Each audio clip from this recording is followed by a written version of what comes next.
కృష్ణా జిల్లా అండి, ఎన్టీఆర్ జిల్లా నుంచి వచ్చాము. వాడపల్లి వెంకటేశ్వర స్వామి దగ్గరికి 7 వారాల నుంచి తిరుగుతున్నాం. ఈ స్వామివారిని దర్శించుకుందామని ఇక్కడికి వచ్చామండి మేము. ఈ టిఫిన్ టీ కానీ అంతా చాలా బాగుంది. మెయిన్స్ కానీ అంతా క్లాస్గా ఉందండి, చాలా బాగుంది. శనివారం ఉదయం ఎవరైనా వచ్చి చేసి వెళ్ళొచ్చండి. ఇక్కడ నా పేరు లక్ష్మి అండి. మేము మైలవరం దగ్గర నాగులూరు నుంచి వచ్చామండి. ఇక్కడ టీ కానీ టిఫిన్లు కానీ చాలా బాగున్నాయండి. 2 రకాల టిఫిన్లు పెట్టారు, 2 రకాల చట్నీలు వేశారు. చాలా టేస్టీగా చాలా బాగున్నాయండి. ప్రతి శనివారం చేస్తారండి ఇక్కడ. గ్రామంలో వెలసిన కనులారా చూడగల విశ్వం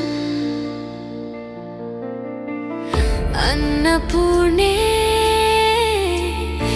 విశాలాక్షి